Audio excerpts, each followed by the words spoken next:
시간이고요. 오늘은 삼각함수 정의하기를 할 건데 다시 한번 얘기 좀 하고 지나갑시다. 자, 일반각이 뭐라고?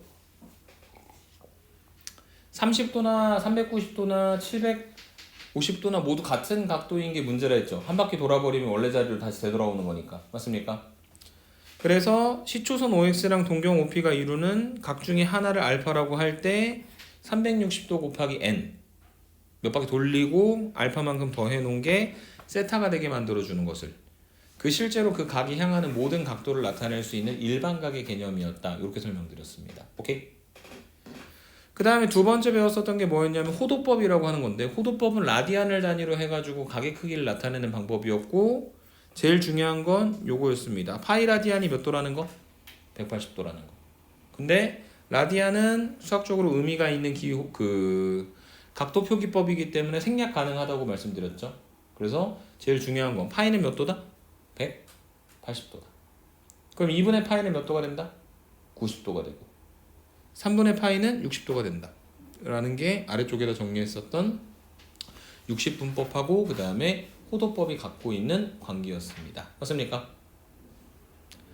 그 다음에 세 번째 배웠었던 개념을 활용을 해가지고 부채꼴의 호의 길이와 넓이 구하는 공식을 배웠는데, 중심각의 크기하고 그 다음에 호의 길이가 주어졌을 때 L 이퀄 R 세타 반지름이 주어졌을 때 넓이 S는 2분의 1 RL 또는 2분의 1 R제곱 세타를 통해서 계산한다가 결론이었습니다. 맞습니까? 그 다음에 몇 가지 문제를 풀어봤는데 아직은 우리의 지식이 많지는 않았기 때문에 문제는 아직 풀어주시 마세요 라고 이야기를 했었는데요. 필수예제 4번하고 필수예제 5번 이 두 가지를 더 한 다음에 이제 본격적인 삼각함수로 넘어가도록 하겠습니다. 자, 조금 복잡할 수 있어요. 자, 4번에 보니까 뭐라고 얘기를 하고 있냐면 세타를 나타내는 동경이랑 5세타를 나타내는 동경이 일치한대. 그러니까 아까 그거랑 똑같은 거야. 30도하고 390도랑 같은 그런 개념인 거야. 그래서 세타가 몇 도인지 알아요, 몰라요, 여러분? 모르죠. 그래서 좌표 평면 상에 어딘가에 세타가 하나 있다고 생각을 해봅시다. 이게 세타야. 이게 세타야. 그러면 분명 5세타는 세타보다 큰 각도일 거 아니야. 그래서 X축의 양의 방향을 기준으로 빙글 몇 바퀴를 돌았어. 몇 바퀴 돌았는지 알아요, 몰라요? 모르죠. 근데 걔가 몇 바퀴를 돌다가 멈췄는데 문제에서 주장하는 바대로라면은 얘가 세타랑 동경이 일치하는 거니까 같은 방향을 보고 있었다는 얘기예요. 이해되십니까? 그래서 저 파란색 돌아간 게 뭐가 되는 거냐면 5세타가 되는 겁니다. 그리고 여기 요 핑크색 요 부분이 뭐가 되는 거냐면 세타죠. 맞습니까? 그래서 지금 거기 써져 있는 것처럼 5세타만큼 빙글빙글 돌아간 거에서 세타만큼을 반대로 빼버리면 결국에 이 향이 어디를 바라보고 있을 거냐면 X축의 양의 방향을 바라보고 있는 거 아닌가요? 맞습니까? 그래서 5세타 마이너스 세타가 360도의 정수배가 되는 거. 그리고 파이가 180도라고 이야기했으니까 얘는 2파이. 그래서 얘는 2n 파이라고 표현할 수도 있는 겁니다. n이 뭐냐? 정수입니다. 그러면 이 식을 갖다가 정리를 좀 해보자면 4세타가 2n 파이예요. 그래서 양변 4로 나누면 세타는 4분의 2n이니까 2분의 n 파이가 되는 겁니다. n은 뭐라고요? 정수라고. 그래서 세타에다가 정수를 갖다 집어넣어보자. n에다 0 집어넣어. 그럼 돼요, 안 돼요? 안 되죠. 0보다 크다 했으니까. n에다가 1을 갖다 집어넣습니다. 세타가 뭐가 되죠? 2분의 파이가 되고 범위 안에 들어가지. 그 다음에 n에다 2를 집어넣어. 세타가 얼마가 된다? 파이가 되겠죠? 그래서 0보다 크고 파이보다 작아야 되니까 된다, 안 된다? 안 된다. 가능한 건 뭐밖에 없다? 2분의 파이밖에 없다. 이렇게 정리를 해주시면 되겠습니다. 이해되십니까? 그래서 뭔 소리냐면 세타가 2분의 파이라고 하는 거는 90도라고 하는 거거든. 그 다음에 5세타는 5, 9, 45니까 450도거든. 근데 거기서 360도를 갖다 빼면 다시 90도랑 같아지는 거니까. 맞습니까? 근데 이거를 우리가 처음부터 세타가 몇 도일 거다라는 걸 알 수가 없으니까 일반각의 개념을 이용해서 문제를 풀어내는 것이다. 이렇게 생각해 주시면 됩니다. 오케이? 그러면 두 번째 필수예제 5번. 이번에 문제에서 뭐라고 얘기했냐면 세타랑 7세타가 어디에 대해 대칭이래? Y축에 대해 대칭이 되게 만들어라 라고 문제에서 이야기를 하고 있습니다. 맞습니까? 그럼 똑같이 좌표 평면에다가 표현을 한번 해볼게요. 세타가 있어요. 세타가 이렇게 있다 치자. 이게 세타야. 7세타는요.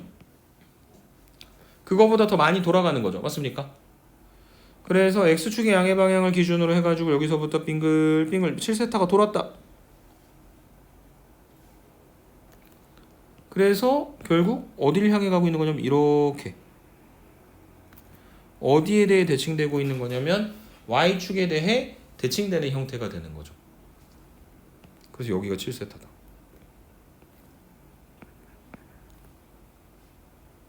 근데 여기가 얼마라고? 이만큼이? 세타인 거죠. 맞습니까? 그래서 이번엔 어떻게 할 거냐면 7세타에다가 세타만큼 더 해줘요. 그래서 7세타만큼 돈 다음에 세타만큼 더 가면 맨 마지막에 어디에 멈추는 거냐면 X축의 음의 방향에 멈추는 거죠. 맞습니까? 그래서 이거는 뭐냐면은 360도만큼 몇 바퀴 돌고 그 다음에 몇 바퀴 더 돈 거냐면 반 바퀴만큼 더 돈 거죠. 그리고 파이가 180도니까 아까랑 같은 방식으로 정리하자면 얘는 2n 파이 더하기 파이 8세타. 얘가 2n 더하기 1 곱하기 파이가 된다. 양변을 8로 나누면 세타가 8분의 2n 더하기 1 곱하기 파이가 된다. 이렇게 정리를 해주시면 되는 겁니다. 그리고 몇 바퀴 돌았는지 모르니까 n은 뭐가 된다? 정수가 되겠죠. 그래서 여기다가 첫 번째 n에다 0을 집어넣어. 그럼 세타가 8분의 파이가 될 것이고 n에다 1을 갖다 집어넣어. 세타가 8분의 3파이가 됩니다. 까진 괜찮죠? 0보다 크고 2분의 파이, 즉 8분의 4파이보다 작은 거니까. 근데 8분의 5파이, 8분의 7파이 이런 것들 되면 된다 안 된다? 안 된다. 왜냐면 문제에서 제시한 0보다 크고 2분의 파이보다 작다라고 하는 범위에 들어가지 않으니까. 오케이? 그게 5번에 대한 이야기였다. 이렇게 설명을 드리고 넘어가도록 하겠습니다. 이제 그 다음에 한 개 더 7번. 둘레 길이가 20인 부채꼴 중에서 그 넓이가 최대인 것의 반지름의 길이를 구하여라 라고 문제에서 이야기를 했는데, 여러분 부채꼴은 뭘로 구성됩니까?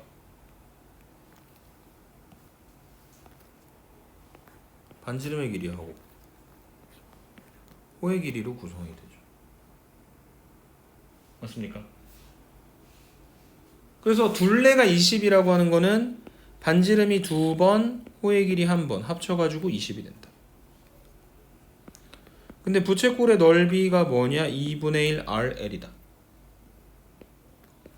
그래서 L이 뭐가 되는 거냐면 20-2R이죠. 그래서 L 대신에 20-2R을 갖다 집어넣게 되면 얘는 마이너스 R제곱 더하기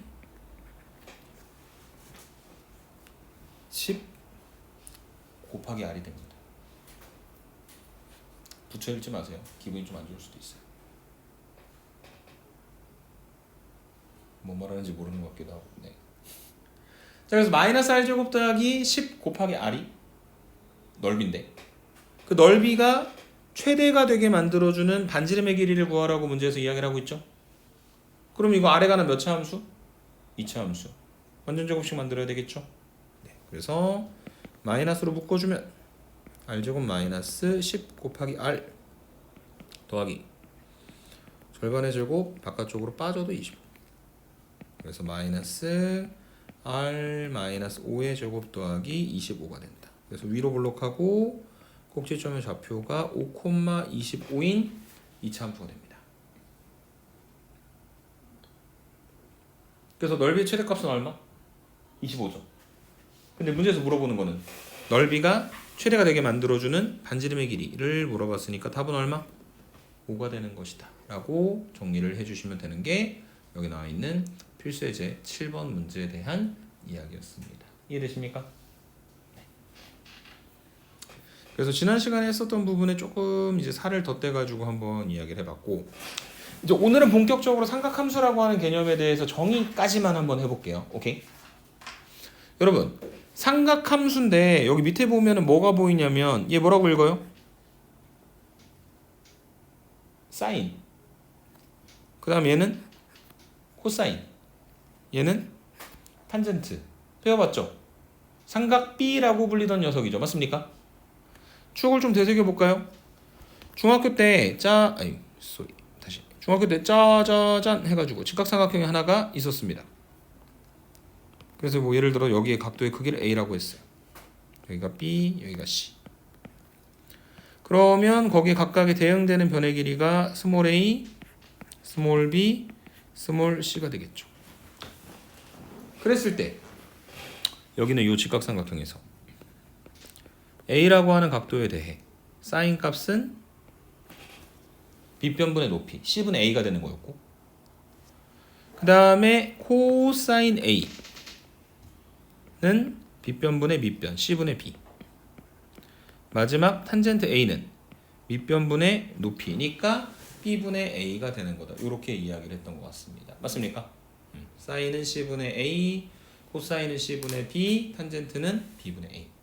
요게 이 직각삼각형에서의 사인, 코사인, 탄젠트라고 하는 삼각 B에 대한 개념이었는데, 우리는 아래쪽에서 뭘 정의할 거냐면 삼각함수라고 하는 걸 정의를 할 거거든요. 근데 삼각함수도 비슷한 어떤 조건들이 좀 필요한데, 우선은 삼각함수는 이제 조금 더 일반화된 상태의 이야기가 되기 때문에 이렇게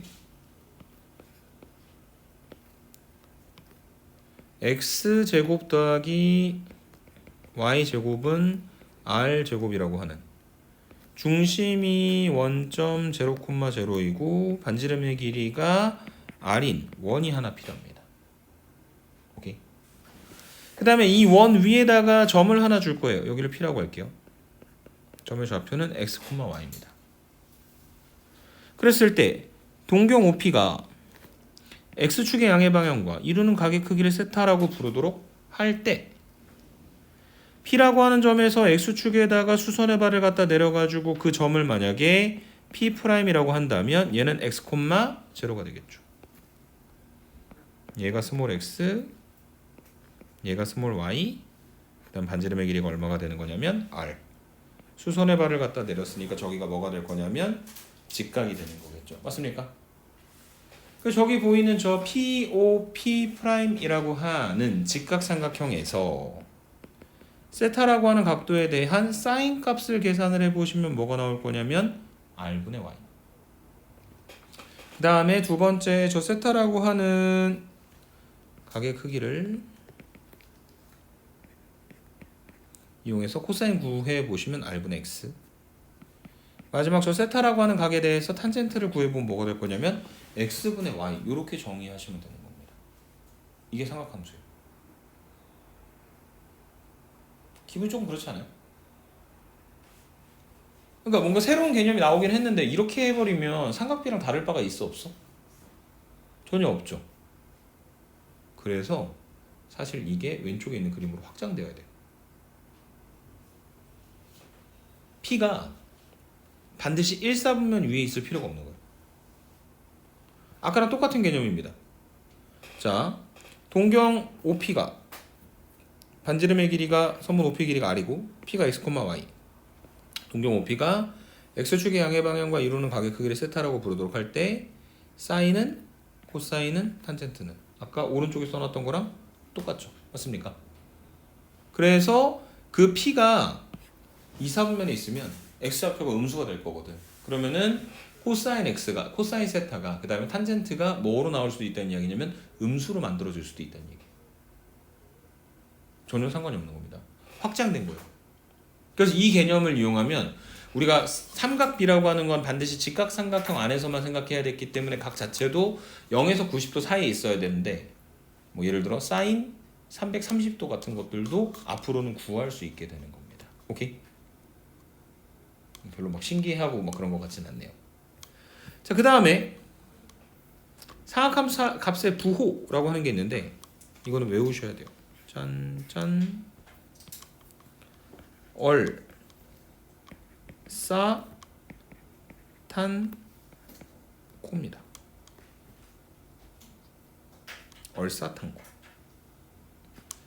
1사분면부터 순서대로 모두 사인만 탄젠트만 코사인만 이라고 하는 뜻인데 무슨 얘기냐면 1사분면은 사인 코사인 탄젠트가 모두 플러스고 2사분면에서는 누구만? 사인만 플러스 3사분면에서는 탄젠트만 4사분면에서는 코사인만 플러스가 된다는 얘기예요.